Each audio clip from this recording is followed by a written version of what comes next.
In my junior year of high school, I heard a bunch of ridiculous guitarists by accident.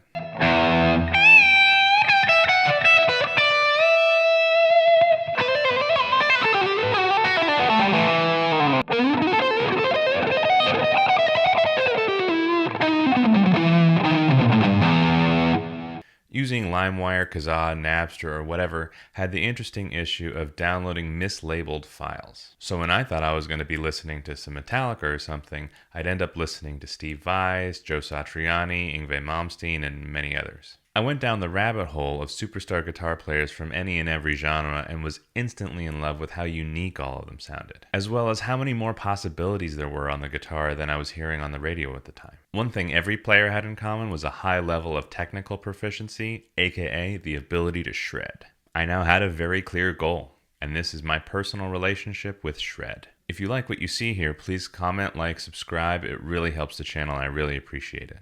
You can also get tabs from this video on my Patreon. The link is in the description.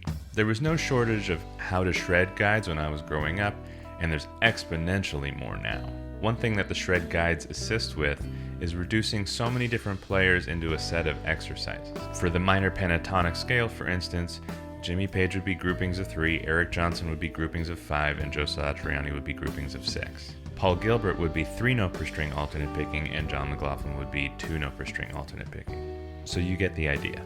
Every now and again, I would hear players who couldn't seem to be reduced into a series of exercises. The first two people that I heard that were like that were Borelli LeGrand and Joe Pass.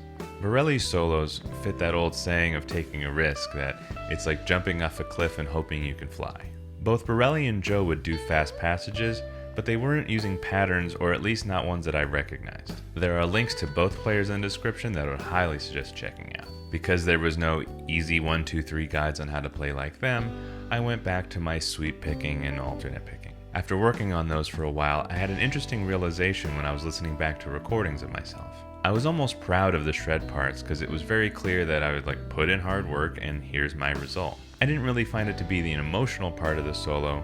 That was for any other part. I would even experience that feeling when soloing. I never really had an instinct to bust out like a sweeping or tapping lick. With this observation and some helpful guidance from my teacher at the time, I started writing out solos. Even just on paper, away from the guitar, so I could let my imagination tell me what to play as opposed to my shred patterns. That would lead to licks like the one from this old Guitar World video.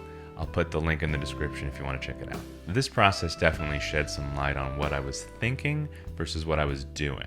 More often than not, that would lead to me writing something so difficult that I could work it out ahead of time, but I would fumble, and still do, if I tried to improvise it.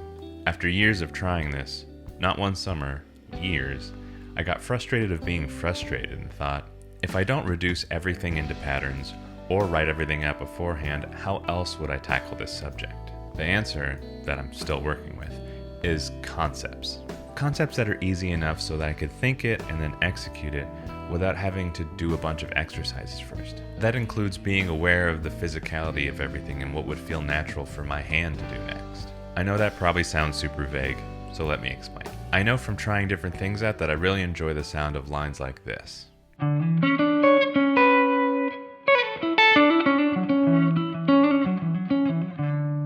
really love that it's more of a concept than a lick. 3 notes per string, skip a string every time. It's really like a limiting exercise where you have to decide what to do with that.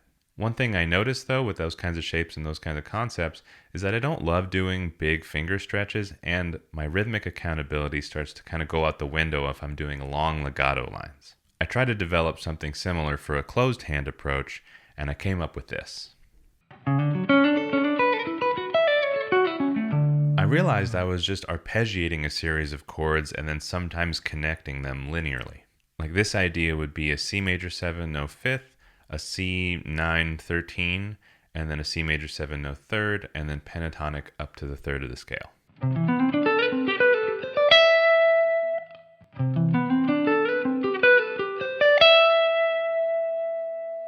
That might sound complicated, but let me play them as chords.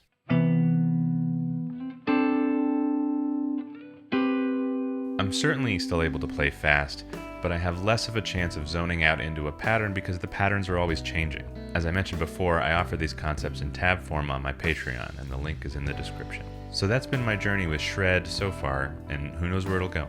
Given my history, I usually need to sit with something for like 2 years and then go, all right, what's next? And then just move on to the next thing. What's your journey with technique and or shred been? Let me know in the comments, and I'll see you all next week.